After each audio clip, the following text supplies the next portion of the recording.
Hello, my name is Paul Leible, and this is a short little video accompaniment to my ME345 Models and Simulation MATLAB project report. And for my report, I chose to undertake modeling a Sierpinski triangle in MATLAB. Sierpinski triangles are pretty darn cool, but they are able to be modeled in quite a different amount of ways. So the easiest way, or the most straightforward way I could wrap my mind around, was through something called the chaos game, where it is a short game that you start. It's called restricted chaos. You start at a random point, and then you build something ordered. So here is a short little animation to describe it. So you start at a random point within the triangle, and you just choose one of the three different vertices to move between. So say I choose a point here and choose the lower left vertice. I move halfway between the 2 points and plot a new point, at which time I select another vertice and move halfway to there. So say I choose the top vertice, move halfway, plot a new point. And eventually, through that kind of restricted and almost seemingly random chaos, you get something very ordered, a nice geometric pattern of fractal triangles. And I was able to model that in MATLAB. So if here we load up the code, I will go ahead and run it. I was also able to make an animation so we can see the triangle be developed in real time. And I'm just going to demonstrate that live for us here. I have an iteration number of 750, which will be displayed here in the command window once I run the animation. And I'm going to let the animation play through. I'm going to turn off my video so we can watch it. And then I'll come on back, run the animation again, and describe it more thoroughly the second time through. But without further ado, I will go ahead and run this, shut my computer off, and at 750 iterations, I'll turn it back on and continue to describe the functions. So here we go.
Okay. Yeah, here we see our Sierpinski triangle. Pretty darn cool. I'm gonna go ahead and just run the animation right away so we can get right back into it. Yes.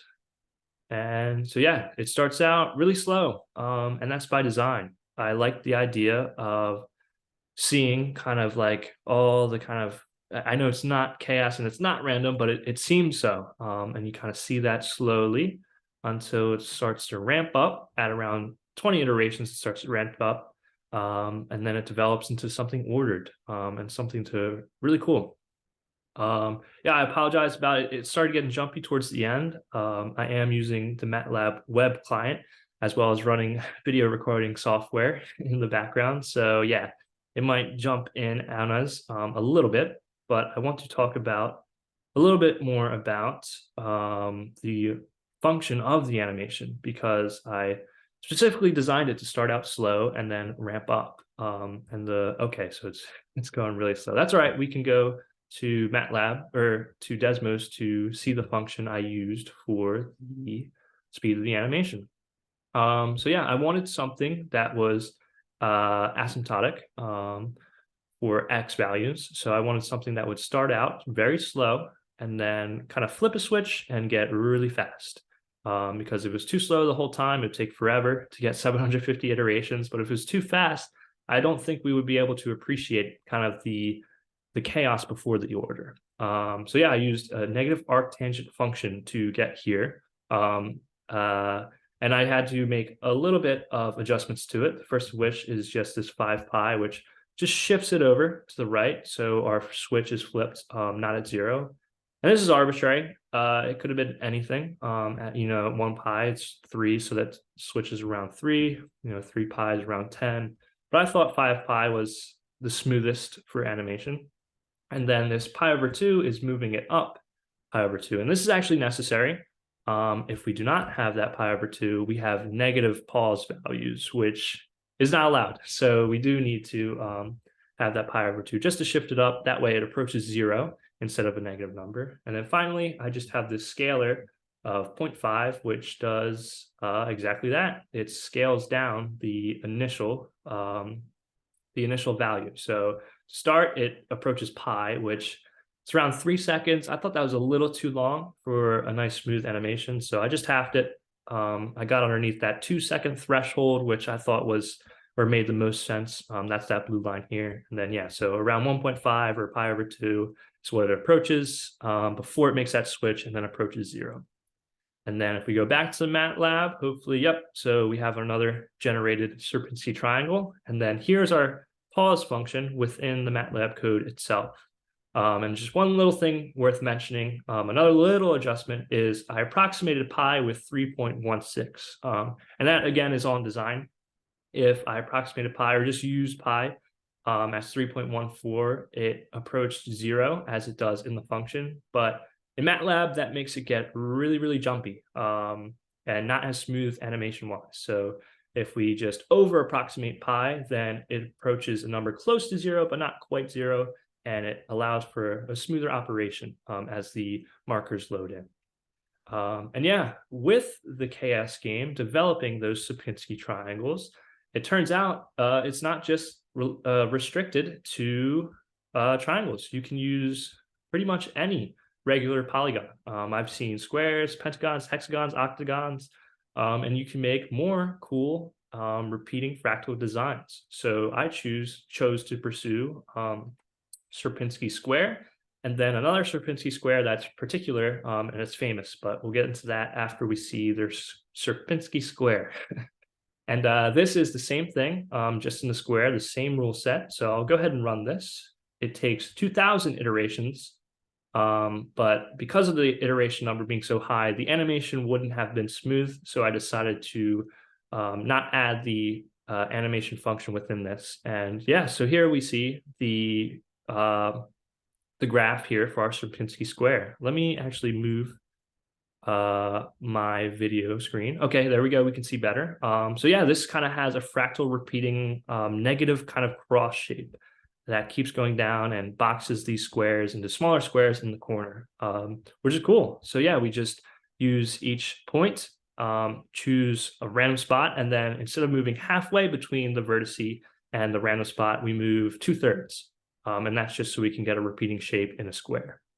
And then we also have Sierpinski's carpet, which is just as famous as Sierpinski's triangle. And we can see that here. So yeah, we have that, again, fractal square design, very similar to the triangle. And that can be modeled if you add a little bit more rules. This time, the midpoints between the vertices are in play. So I'll go ahead and run that. And we can see this takes 5,000 iterations, so it might be a little more jumpy. Hopefully it'll load in okay in the web client. But once we see it, we can see the general shape of those fractal squares, and it looks pretty darn cool in my opinion. So we'll should be loading in in a little bit. And yeah, there we go. So yeah, we can definitely see those squares kind of form in, and we can sort of see even those, the third order, 1, 2, the third order of squares, just starting to take shape. So yeah, that I just wanted to live demonstrate some of the code to show kind of the unique aspects of it and some of the cool things we can do. I was also able to set up, or also able to run higher definition of each of the shapes. So by higher definition, I mean more iterations. So here we have a 30,000 iteration Sierpinski's triangle, and it gets really high definition. I also shrunk down the marker point or the marker sizes so we can more clearly see the shapes, and we can see 1, 2, 3, 4, up to 5 orders of the fractal triangles, which is really, really cool. Really cool to see. And then Sierpinski square, same thing, 30,000 iterations. And these took a little longer than the live demonstration. So I didn't want to do these live, but they are worth checking out because it's just higher definition versions of what we can see, and it's really cool. So here's Sierpinski square, and then finally Sierpinski's carpet, the square with the midpoints, which is my favorite. We can see very clearly now that those third order squares. Yeah, it looks really cool. And then you can even start to see the fourth order starting to take shape, but I think we would need higher iterations for even that. But yeah, that's all I wanted to show today in the video accompaniment. Just a little live demonstration of some of the workings of the code, some of where my headspace was when I was writing some of it. All the codes, all the figures will be within the report themselves. So any questions or anything I haven't clarified about here in the video will be within the report. And yeah, so that's all I have. I hope you enjoyed, and thank you very much for watching.